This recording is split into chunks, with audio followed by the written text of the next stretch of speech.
இதோ உங்களை தேடி முதன்முறையாக வசீகரமான தொழில்நுட்பம் மற்றும் அதிவேகமான செயல்திறனுடன் UFX மொபைல். மெல்லிய தோற்றத்துடன் முற்றிலும் சிறப்பாக எல்லோருக்கும் எளிதாக UFX மொபைல். உங்கள் நவீன தலைமுறைக்கான mobile. UFX Mobiles. Make your move. For the very first time coming your way is an irresistible combination of speed, style and technology. UFX Mobiles. Exceptionally sleek, totally advanced, and now the phone that everyone can afford to touch. Your next generation mobile. UFX Mobiles. Make your move.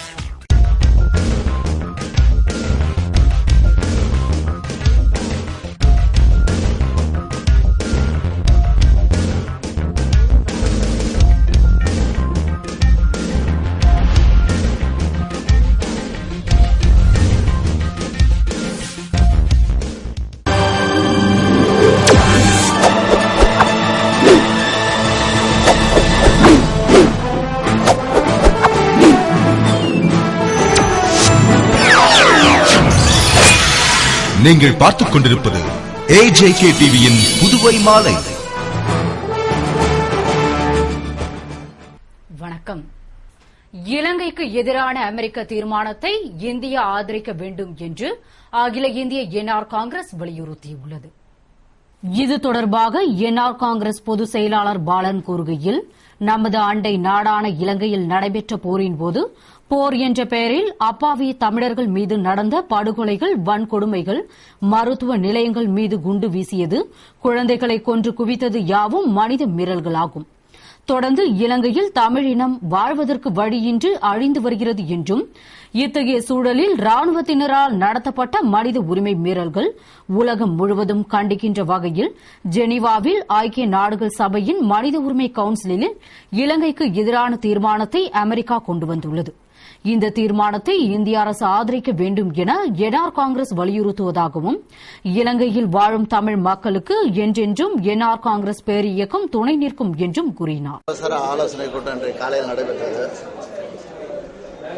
மாண்புமிகு முதலமைச்சர் அவர்கள் கலந்து கொண்டார்கள். அதன் அடிப்படையில் இலங்கைக்கு எதிரான மனித உரிமை மீறல்களை கண்டித்து ஜெனீவாவில் ஐநா சபையில் அமெரிக்காவில் கொண்டுவரப்படுகின்ற தீர்மானத்தை மத்திய அரசு ஆதரிக்க வேண்டும். நமது அண்டை நாடான இலங்கையில் நடைபெற்ற போரின் போது அப்பாவி தமிழர்கள் கொடூரமாக கொல்லப்பட்டிருக்கிறார்கள்.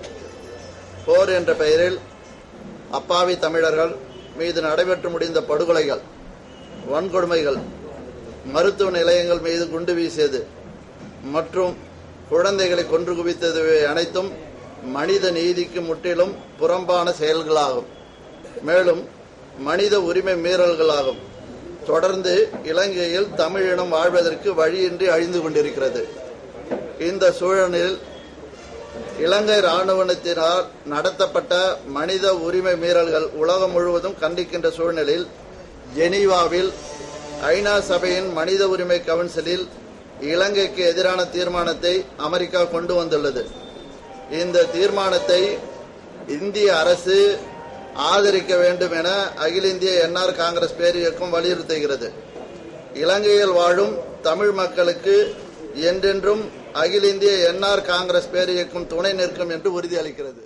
மேலும் மத்திய இணையமைச்சர் நாராயணசாமி அதிகாரிகளையும் அரசையும் மிரட்டி வருவதாகவும், தொடர்ந்து அரசை மிரட்டினால் மத்திய அரசிடம் புகார் செய்வோம் என்றும் எச்சரித்து கூறினார். மிக முக்கிய பொறுப்பில் உள்ள மத்திய அமைச்சர் நாராயணசாமி இந்த ஆட்சிக்கும் கட்சிக்கும் அவப்பெயர் உண்டாக்கின்ற வகையில் பொய்யான தகவல்களை மக்களுக்கு தொடர்ந்து கொடுத்து கொண்டிருக்கிறார். தானே புயல்ல ஒருதலைபட்சமா ஏதோ நாங்கள் கொடுத்துருக்கிறதா, ஆனால் எங்களுடைய கட்சியினுடைய நிர்வாக குழு செயற்குழு இன்றைக்கு கூடிய கூட்டத்தில் எங்களுக்கு கிடைச்ச தகவல்கள் எங்களுடைய சட்டமன்ற உறுப்பினர்களாக எங்களோடு பகிர்ந்து கொண்டது என்னன்னா, குறிப்பாக காலாப்பட்டு, லாஸ்பேட்டை, உருளையன்பேட்டை, நெட்டப்பாக்கம் போன்ற பகுதிகளில் இருக்கின்ற அங்க இருக்கின்ற சில அதிகாரிகள் நாராயணசாமியினுடைய அதிகாரத்துக்கு உட்பட்டு காங்கிரஸ்காரர்களுக்கு மட்டுமே கொடுத்திருப்பதாக எங்களுக்கு தகவல் வந்து கொண்டிருக்கிறது. ஒவ்வொரு தடவையும் நாராயணசாமி வரும்போது அதிகாரிகளை கைது பண்ணுவோம்னு சொல்றாரு. எந்த அடிப்படையில் ஒரு கைது செய்யப்படுறாரு? எங்களுடைய கடமை செய்வதற்கும் தேவை வருகின்ற பொழுது மத்திய சர்க்காரிடத்தில் எங்களுடைய கட்சி அவர் பேசிய பேச்சுகளுடைய அனைத்து கோப்புகளும் கொடுப்பதற்கும் தயாராக இருக்கிறோம். பேட்டியின் போது அமைச்சர் பன்னீர்செல்வம், அரசு கொறடா நேரு, முதல்வரின் பாராளுமன்ற செயலர் வைத்தியநாதன், குடிசை மாற்று வாரிய தலைவர் கார்த்திகேயன், சட்டமன்ற உறுப்பினர்கள் தமிழ்ச்செல்வன், கல்யாண சுந்தரம், என்ஆர் காங்கிரஸ் பிரமுகர்கள் NSJ ஜெயபால், ரேவதி பர்குணன் உள்ளிட்ட பலர் உடனிருந்தனர். புதுவை என்ஆர் காங்கிரஸ் பிரமுகர்கள் 3 பேருக்கு வாரிய தலைவர் பதவியை முதல்வர் ரங்கசாமி வழங்கினார். புதுவையில் தற்போதைய ஆட்சியில் சுயேட்சை சட்டமன்ற உறுப்பினரான VMC சிவக்குமாருக்கு வாரிய தலைவர் பதவி வழங்கப்பட்டுள்ளது. இதனையடுத்து என்ஆர் காங்கிரஸ் பிரமுகர்கள் 3 பேருக்கு வாரிய தலைவர் பதவி வழங்கப்பட்டுள்ளது. பதவிக்கான ஆணை வழங்கும் நிகழ்ச்சி வணிக வரித்துறை அலுவலகத்தில் நடந்தது. அதில் முதல்வர் ரங்கசாமி கலந்து கொண்டு என்ஆர் காங்கிரஸ் பொதுச் செயலாளர் பாலனுக்கு ரோடியர் மில் தலைவர் பதவியும், தேங்காய் திட்டு முன்னாள் கவுன்சிலர் பாஸ்கரனுக்கு சுதேசி பாரதி மில் தலைவர் பதவியும், மணவெளி சுரேஷுக்கு குருமாம்பேட் காமராஜர் வேளாண் பண்ணை தலைவர் பதவியும் வழங்கி பணியாணையை வழங்கினார். ஆணையை பெற்றுக் கொண்ட வாரிய தலைவர்கள் முதல்வர் ரங்கசாமியிடம் வாழ்த்து பெற்றனர். மேலும் அவர்கள் வரும் 25ஆம் தேதி பதவி ஏற்பார்கள் என்று கூறப்படுகிறது. புதுவையில் கேஸ் சிலிண்டருக்கு தட்டுப்பாடு ஏற்பட்டு வரலாறு காணாத வகையில் கள்ளச்சந்தையில் 1000 ரூபாய்க்கு விற்கப்படுவதாக கூறப்படுகிறது. புதுவையில் சமையல் கேஸுக்கு பதிவு செய்தால் 1 வாரத்திற்குள் சிலிண்டர் வந்துவிடும் என்ற நிலை மாறி கடந்த 6 மாதங்களாக 15 நாள் அல்லது 20 நாட்கள் கழித்து சிலிண்டர் வந்தது. தற்போது 40 நாட்களாகியும் சிலிண்டர் கிடைக்காமல் மக்கள் அவதிப்படுகின்றனர். இதற்கு இடையில் நடந்த லாரிகள் போராட்டம்தான் காரணம் என்று கூறி தாமதப்படுத்துவதால் மக்கள் பலர் ஹோட்டல்களில் சாப்பிடுகின்றனர். பலர் பழைய காலங்களைப் போல் விறகு அடுப்புக்கு மாறி வருகிறார்கள். சிலிண்டர் கிடைக்காத விரக்தி அடைந்த பொதுமக்கள் ஏஜென்சிக்கு முன்பு குவிந்து அங்குள்ள ஊழியர்களிடம் வாக்குவாதத்தில் ஈடுபட்டு வருகின்றனர்.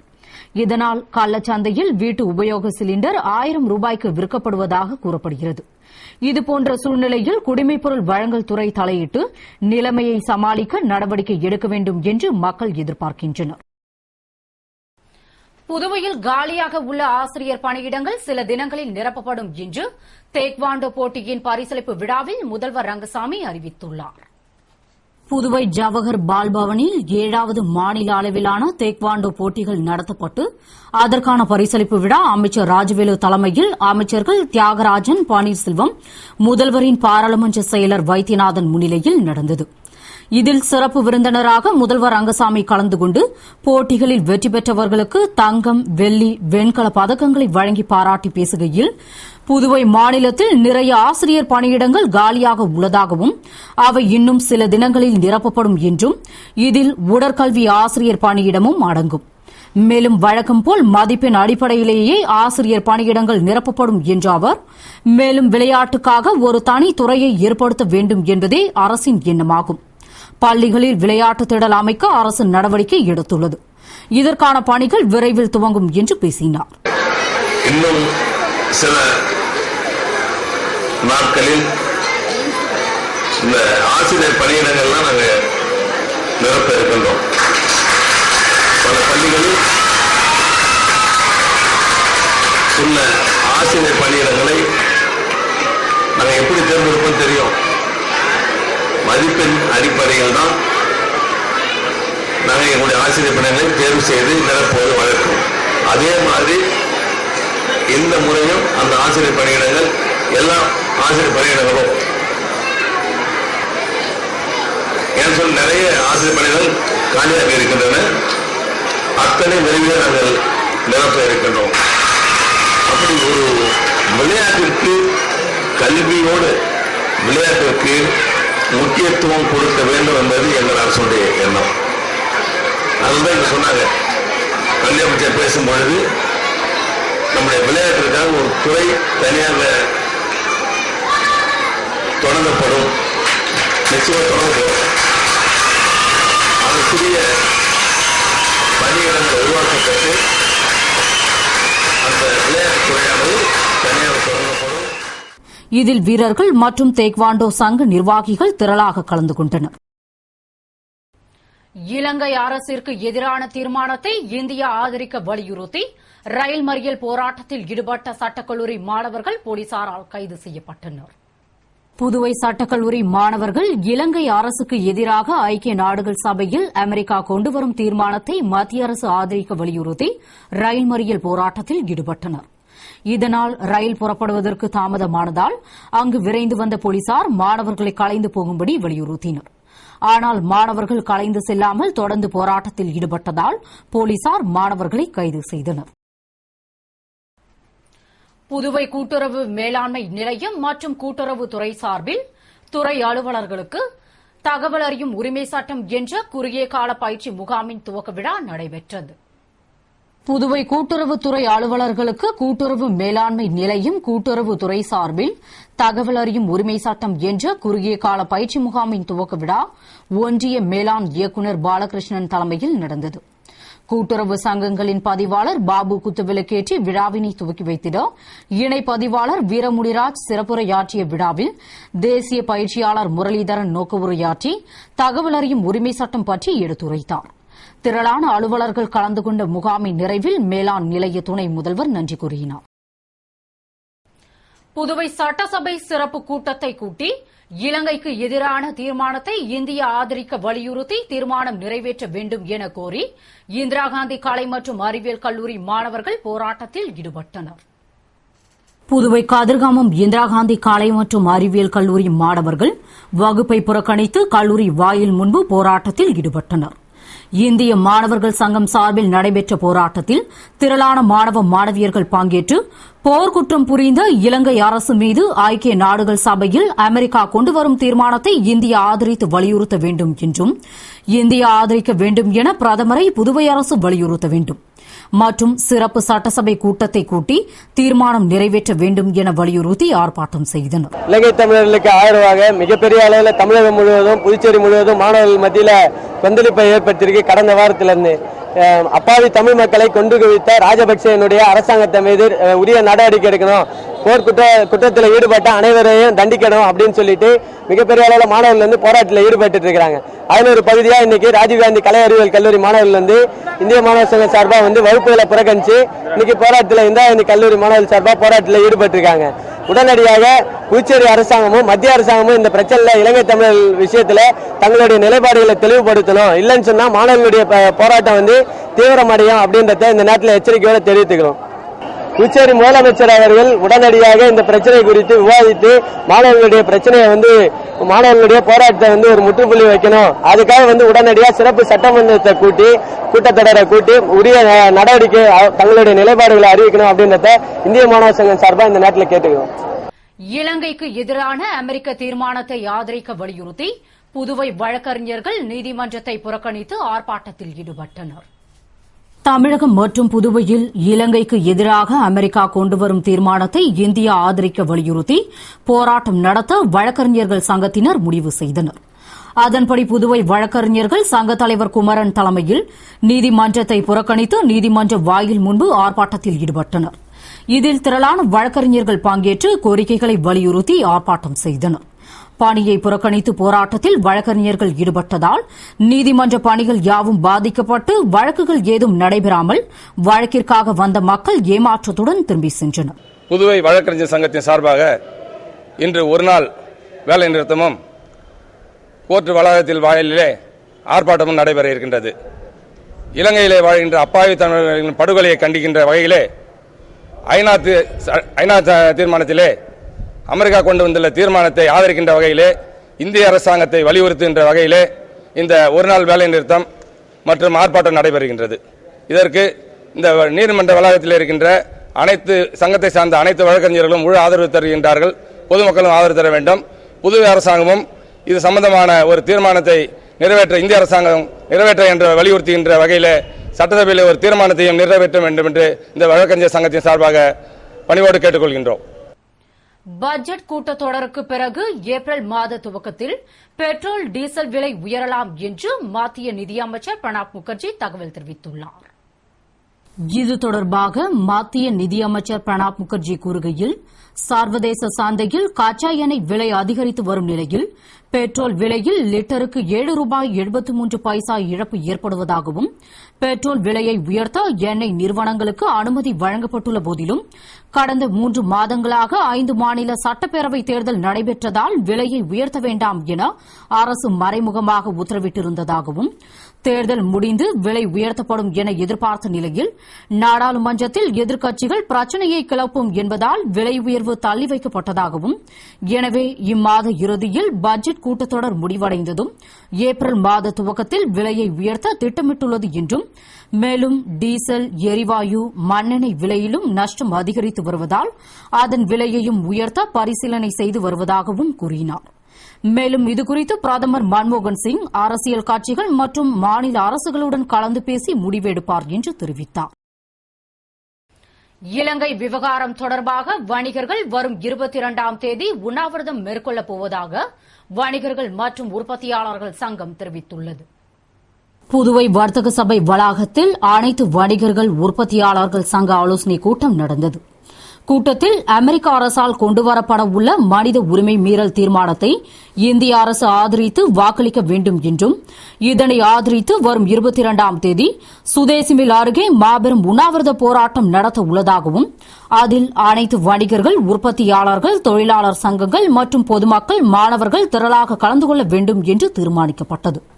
கூட்டத்தில் புதுவையில் செயல்பட்டு வரும் வணிகர் சங்கம் மற்றும் உற்பத்தியாளர்கள் சங்க தலைவர்கள் செயலாளர்கள் பொறுப்பாளர்கள் நிர்வாகிகள் உள்பட பலர் கலந்து கொண்டனர். இலங்கையில் நடந்த இனப்படுகொலையை கண்டித்து அமெரிக்க அரசாங்கத்தால் கொண்டு வந்துள்ள மனித உரிமை மீறல் மசோதாவை ஆதரித்து நமது மத்திய அரசு ஆதரவு தரும்படி நம் புதுச்சேரியில் உள்ள அனைத்து வியாபாரிகளும் உற்பத்தியாளர்களும் மாணவர்கள் கூட்டமைப்பும் சேர்ந்து காந்திய வழியில் ஒரு மாபெரும் உண்ணாவிரதத்தை வருகிற 22/3/2012 வியாழக்கிழமை காலை 9 மணி முதல் மாலை 5 மணி வரை ஒரு மாபெரும் உண்ணாவிரதத்தை நடத்துவதாக முடிவு செய்துள்ளோம். அதற்கு நமது வியாபார பெருமக்களும் உற்பத்தியாளர்களும் மாணவர் கூட்டமைப்புகளும் மற்றும் பொதுமக்களும் அனைவரும் இதற்கு ஒத்துழைப்பை தந்து நமது மத்திய அரசை இந்த மசோதாவுக்கு ஆதரவு தரும்படி வற்புறுத்துமாறு இந்த உண்ணாவிரதம் நடைபெறுகிறது. இதற்கு அனைத்து தரப்பு மக்களும் கலந்து கொள்ளுமாறு வேண்டி விரும்பி நமது வியாபாரிகள் மற்றும் உற்பத்தியாளர்கள் சங்கம் கூட்டமைப்பு மூலமாக கேட்டுக்கொள்கிறோம். புதுவை ரெட்டியார்பாளையத்தில் மாயமான 2 மாணவர்களை தனியார் ஹோட்டலில் மீட்ட போலீசார் பெற்றோரிடம் ஒப்படைத்தனர்.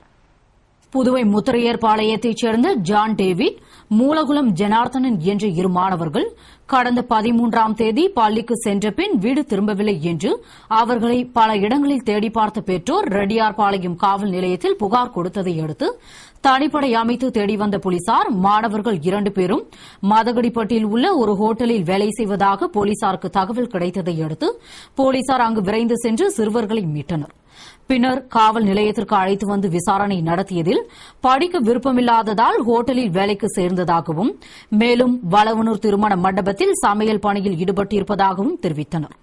அவர்களுக்கு அறிவுரை கூறிய போலீசார் பெற்றோர்களிடம் மாணவர்களை ஒப்படைத்தனர். புதுவை அண்ணாதிடலில் ஆயுதங்களுடன் கொள்ளையடிக்க திட்டமிட்டு பதுங்கியிருந்த 2 ரவுடிகள் கைது செய்யப்பட்டனர். மேலும் தப்பியோடிய 3 பேரை போலீசார் வலைவீசி தேடி வருகின்றனர். புதுவை வடக்கு எஸ்பி ராமராஜ் உத்தரவின்படி ஒதியஞ்சாலை போலீசார் ரோந்து பணியில் ஈடுபட்டிருந்தபோது அண்ணாதிடலில் இருட்டு பகுதியில் ஆயுதங்களுடன் ஒரு கும்பல் பதுங்கியிருப்பதாக போலீசாருக்கு தகவல் கிடைத்து அங்கு விரைந்து சென்றனர். போலீசாரை கண்டதும் அந்த கும்பல் நாலாபுரமும் சிதறி ஓடினர். இதில் 2 பேரை போலீசார் மடக்கி பிடித்தனர். ஆனால் 3 பேர் தப்பி ஓடிவிட்டனர். பிடிபட்டவர்களை ஒதியஞ்சாலை காவல் நிலையம் கொண்டு வந்து நடத்திய விசாரணையில் அவர்கள் வானரப்பேட்டை சூசைராஜ் தண்டபாணி என்பதும் அவர்கள் இரவில் பணத்துடன் திரும்பும் பெட்ரோல் பங்க் மற்றும் மதுக்கடை உரிமையாளர்களை தாக்கி கொள்ளையடிக்க ஆயுதங்களுடன் பதுங்கி இருப்பதும் அவர்கள் மீது கொலை வழக்கு வெடிகுண்டு உள்ளிட்ட வழக்குகள் இருப்பதும் தெரியவந்தது. உடனே அவர்களை கைது செய்த போலீசார் அவர்களிடமிருந்த கத்தி அரிவாள் மிளகாய் பொடி உள்ளிட்டவற்றை பறிமுதல் செய்து தப்பியோடிய ரவுடிகளை தேடி வருகின்றனர். இத்துடன் செய்திகள் நிறைவடைகின்றன. வணக்கம்.